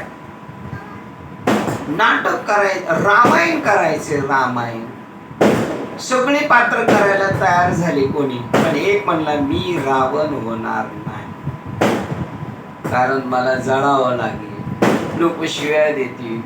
पण जर रामायणाचा आनंद घ्यायचा असेल तर रावण व्हावं. विकारलेल्या जगतात राहूनच निर्विकार वस्तू जाणता येते. संसारात अर्जुना, संसारात जन्मलेल्या माणसाला संसाराच्याच वाटेने मोक्ष सुख मिळवावा. प्राणी मात्र जावे लागते असे सामान्य विकार होते. त्यापैकी प्रत्येकाच्या ठिकाणी स्वतःचे दुःख संचय आणि प्राणी मात्रांना रडवणारे अश्रू असतात आणि ते परिवर्तनीय जगत आहे. त्याच्यात उपजे ते नासे नासिले ते पुनर्पीक दिसे ऐसे घटिका यंत्र परिभ्रमिका. पण आता आम्ही नाही, आता वस्तू जरी गेले तैसे जीर्ण वस्त्र सांडीजे नूतन वेडीजे तैसे देहांतरा ते स्वीकारेजे चैतन्य नाते. आता मी ते चैतन्य, मग आता मला रडायचं, तरी तू हृदसी काही हे अविट चैतन्य तू एक पाही. हृदसी काही जे आधीच नाही काही, तया लागी तू हृदतीस काही, ते अविट तू पाहे चैतन्य एक. ह्या ओळी घ्यायच्या मैतीला. लष्करीला रडायचं बंद झालेत. तू रडती काही, तुला सांगू का तुला मी रडते काय? बोला. हे अनादि सिद्ध आगवे होत जात असे आगवे स्वभावे, तरी तू का सोसावे सांगे. मज तू का हे होणार आहे ते होणार आहे जाणार आहे, तू का सोसतो? याला डोकं द्यायचं सवय झालेली म्हणलं सोसतो तो. अशा परिस्थितीत अधिक काय सांगवायचे असे उरलेले आहे काय? आता सगळं संपलं. दैन ब्रह्म अद्वितीय इति श्री जीव स्वयं ब्रह्मेव. जीव हा स्वभावताच ब्रह्म आहे आणि ब्रह्म अद्वितीयम अशी श्रुती सांगत असल्यामुळे ब्रह्म सोडून जगात दुसरं काहीच नाही. त्यामुळं जीव जरी असला तर तो आधीच ब्रह्म आहे. हा सर्व जगत विस्तार ब्रह्मरूपाने नटलेला आहे. हा जगताचा सगळा विस्तार ब्रह्मरूपाने नटलेल्या ज्ञानोबा आहे. तुम्ही का ताटी बंद करता? विश्वपट ब्रह्मदोरा हे सगळं जे आहे ते ब्रह्म आहे. तुम्ही का रुसले, का शांत झालेले? हा विस्तार ब्रह्मरूपाने नटलेला आहे. ज्ञानाने संपन्न बुद्धी झालेले लोक बाह्य म्हणून भासणाऱ्या गोष्टीचा संपूर्ण त्याग करून, जे ज्ञानाने संपन्न झालेले बुद्धीने झालेले लोक, ज्ञान संपन्न बुद्धी झालेले लोक बाह्य म्हणून भासणाऱ्या गोष्टीचा संपूर्ण त्याग करून, जरी बाह्य जाई दिसत असत तर तेव्हा तर आम्हाला काही ते दिसत नाही, सतत ब्रह्मरूप होऊन राहतात. हेच पक्के अंतिम तत्व होय. इथंच तुम्हाला आपल्याला कायम राहायचंय. श्री शंकराचार्यांनी स्वतः या अर्ध्या श्लोकात अद्वैत वेदांताचे सार सांगितले आहे. काय अर्ध्या श्लोकात? श्लोकार्धे प्रवक्ष्यामि यदुविक्तम कर्म कोटिभि ब्रह्म सत्ये जगत मिथ्या जीव ब्रह्मेव ना पराह. ब्रह्म हे सत्य आहे. हे जे लाखो ग्रंथांनी वर्णन केले आहे तेच मी अर्ध्या श्लोकात वर्णन करीन. हे अलौकिक जग ही एक भ्रांती आहे, मिथ्या. प्रत्येक जीव ब्रह्माहून वेगळा नव्हे. बघा बाबांनी असं चिंतन केलं, लाखो ग्रंथांनी वर्णन केलेले आहे ब्रह्म सत्य जगत मिथ्या. हे मी एका श्लोकात सांगतो. तर बाबा म्हणले शंकराचार्यांच्या अगोदर याच्यावर किती श्लोक होते? अगोदर 1,00,000 होते. ठीक आहे. एका श्लोक अर्ध्या श्लोकात सांगितले सगळं जगत ब्रह्मरूप आहे. आपण जरी स्वतः जीव असलो तरी जीव नाही, ब्रह्म स्वरूप आहोत. मम वंश जीव लोके जीवभूत सनातन.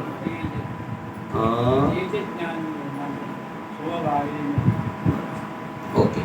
श्री शंकराचार्यांनी स्वतः या अर्ध्या श्लोकात अद्वैत वेदांताचे सार सांगितले आहे. शुद्ध जाणीवेच्या अवस्थेत असताना जेव्हा अनंतत्वाची अनुभूती घेतली जाते त्या जागृतीच्या क्षणी आपणास शरीर मन बुद्धीच्या स्तरावर येणाऱ्या अनुभवाकडे आपण त्या उपकरणाच्या द्वारा कार्य करीत असतानाच्या भ्रांती म्हणूनच पाहिले पाहिजे. आता ती अनुभूती जर आली परिपक्व, सर्व जगत ब्रह्मरूप आहे आणि त्यावेळेला जरी आपण या जगात वावरत असलो आणि त्यावेळेला आपल्या शरीराच्या योगाने, आपल्या मनाच्या योगाने, आपल्या बुद्धीच्या स्तरावर येणाऱ्या अनुभवाकडे आपण त्या उपकरणांच्या द्वारा कार्य करीत आस्थानाच्या भ्रांती म्हणूनच पाहिले पाहिजे. जरी मी हे असं काहीतरी इकडून त्याला पाहिलं तिकडून त्याला पाहिलं, मनाने असे विचार केले, बुद्धीने असो, तरी ह्या सगळ्या काय आहेत, भ्रांती आहे असं त्या क्षणाला वाटलं पाहिजे. आणि त्या क्षणाला जेव्हा होईल, संत तेथे विवेक आसनेची गा, त्या क्षणाला तिथं वैविध्यपूर्ण जग हे असत्य नसते, परंतु ज्ञानेंद्रियांच्या उपकरणाच्या द्वारा अर्थ लावल्यामुळे ते सत्य नसते. ते असत्य नाहीये, पण ते सत्य पण नाही. ज्ञानेंद्रियांनी जसं पाहायला गेलं तर जसं आहे तसं ते नाही. अशा क्षणी अहम केंद्रित व्यक्तिभाव मात्र स्वतःचा जगाशी असलेला संबंध मानते आणि म्हणून जीव ब्रह्म वेगळा असा अनुभवला जातच नाही.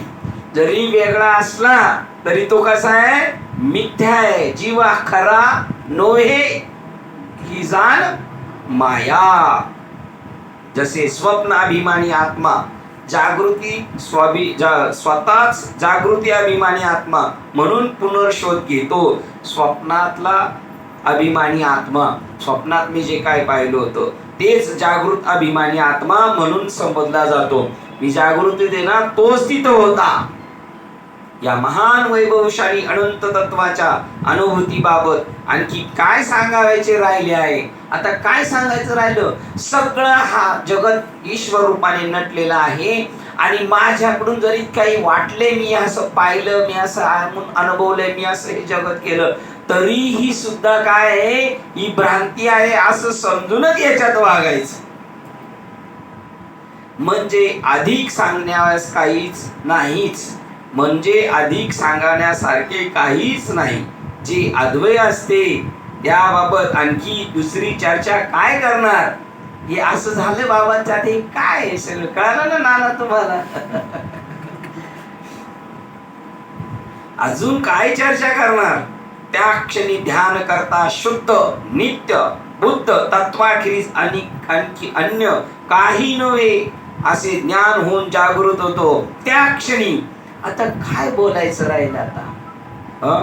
त्या क्षणाला ध्यान करता शुद्ध नित्य बुद्ध तत्वाखेरीज अन्य कोणी नव्हे असे ज्ञान होऊन तो जागृत होतो. जसे जागृत अवस्थेतले मन हे स्वप्न विश्वातील सर्व वस्तूचे उपादानकारक असते. बघा, जागृतीतलेच मन स्वप्नात सगळ्या घडामोडी घडत असतात, सगळ्या वस्तू निर्माण करत असतो. मग जागृतीतलं ते काय उपादान कारण आणि निमित्त कारण जे स्वप्नातलं जग आहे ते सुद्धा कोण झालेलं आहे, हाच झालेला आहे. झोपलेलाच निमित्त कारण सगळं जग झालेलं आहे स्वप्नामध्ये. तसेच वैविध्यपूर्ण जगत ज्याचे बनलेले असते त्याचे ब्रह्मच केवळ सार असते. जग सगळं वेगवेगळ्या रूपाने नटलेलं जरी जगत असलं तरी त्याचं सार काय आहे, ब्रह्मच आहे. ब्रह्म हे अद्वै आणि एकम अद्वितीय आहे असे श्रुतींनी अनेक वेळा म्हटले आहे. 2 नंबर तत्वमसी अयम आत्मा ब्रह्म इहम सर्व अद्वै आत्मा आत्मे वेद सर्व एकम अद्वितीय असं वेद सांगतात. हे सगळं जे नटलेलं आहे तो काय, ईश्वरच नटलेला आहे. देव नटला नाना परी. जो विद्वान मानव अहम ब्रह्मास्मी या उपनिषदात विशद केलेल्या महावाक्यातील सत्याच्या अभ्यासाने आणि चिंतनाने जागृत झालेला असतो, त्याला अधिक काही विवरण करावयाचे शोधण्यास जास्त सांगणे न लगे. सर्व चर्चा ह्या सापेक्ष क्षेत्रातच असतात. जेव्हा तो विद्वान मानव विवेक आणि वैराग्य यांच्या द्वारा वैविध्यपूर्ण जगताच्या अतीत झालेला असतो, वेगवेगळ्या जगापासून तो बाजूला झालेला असतो, तेव्हा त्याने दृश्य भावना विचार यांच्या जगताचा निराश केलेला असतो. ते काही खरे काय म्हणतो, मिथ्या आहे ते. आणि जेव्हा त्याने अद्भुत अनुभूतीच्या क्षेत्रात पदार्पण केलेले असते, तो वेगळ्या दालनात वेगळ्या जगात राहतो. पदार्पण केलेले ते त्याने अद्भुत अनुभूतीच्या क्षेत्रात पदार्पण केलेले असते, तेव्हा त्याला आणखी कशाविषयी सांगायचे राहिलेले असते. असा विद्वान मानव त्यानंतर ब्रह्माशी तदाकार होऊनच जीवन व्यतीत करीत असतो. तो राहिलेला आयुष्य जगत असतो, पण कशाशी समरस होऊन, ब्रह्माशी. ब्रह्मीभूत होतो तो. कसा होतो तो, भूत होतो. पण कसं, आता भूत आहे आपण, आपण आता नुसते भूत आहोत, जे जे भेटे भूत. आणि आता आपण कशी केले बाबाने आपल्याला ब्रह्मीभूत. रात्रीच एकटं घरी असल्यानंतर लाईट घालवण्याचं मी ब्रह्मीभूत आहे. परम जाणीव तत्वाच्या पातळीवर जागृत झाल्यानंतर तो त्या महान सत्य तत्वात दृढ झालेला असतो. आता परम जागृती आली, मी म्हणजे ब्रह्म. आणि तुम्ही आपण सुद्धा अमर आहात रे की खोटे ते शोधून पाहतो. जागृत झालेला असतो आणि आपण ब्रह्मच आहोत हे त्या समजलेले असते. आपण श्लोक क्रमांक 395 ला थांबतोय. 392 ते 395 ला आपण थांबतो. झालेली सेवा हृदयस्थ सद्गुरु सच्चिदानंद श्रीपाद बाबा रामदास बाबा अधिष्ठान विवेक चूडामणी ग्रंथ संत मालिका तसेच तुम्हा संत वृंदांच्या चरणावर सेवा समर्पित करून सेवेला इथे पूर्ण विराम देऊया. पुंडलिक वरदे हरी विठ्ठल श्री